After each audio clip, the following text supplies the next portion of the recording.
سروش ملکپور.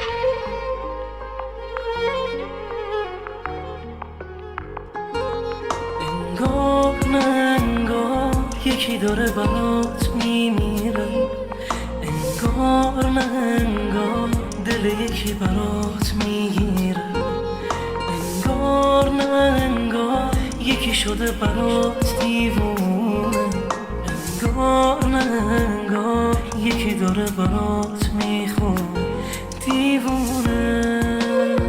تو نداشتی هوای دلم رو، نشنیدی صدای دلم رو، ندیدی گریه های دلم رو، ای که بستی پای دلم رو. تو کشوندی چشامو به بارون، تو رسوندی لبامو به ازیون، شده خونه برام مثل زندون، موندی تنها ای دل دارم. تا دلم برات تنگ میشه نه شعر میخونم، نه ترانه گوش میدم، نه حرفامونو تکرار میکنم.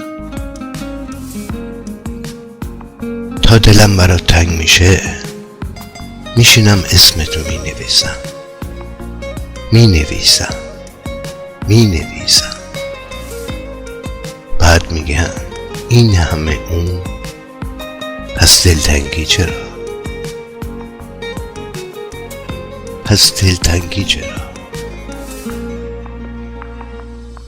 انگار نه انگار یکی داره برات میمیره، انگار نه انگار دل یکی برات میگیره، انگار نه انگار یکی شده برات دیوونه، انگار نه انگار یکی داره برات میخونه دیوونه.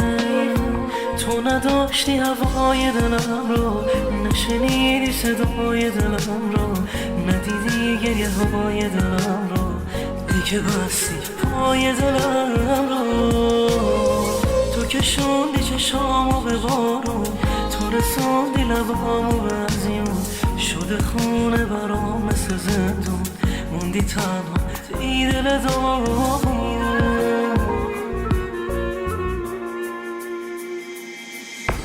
نرو قلبم آتیش نزن، نرو حس تو بگو به من، نرو دستم و رها نکن، نفساتو از من جدا نکن،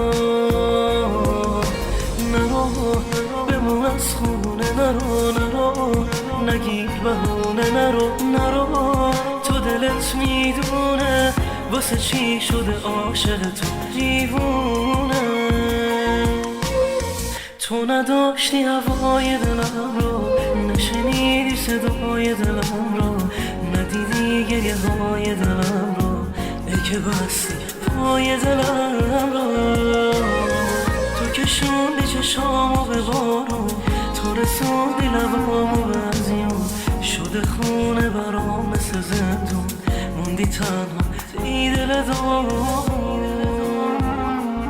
تا دلم برات تنگ میشه میم مالکیت به آخر اسمت اضافه میکنم و باز عاشقت میشم.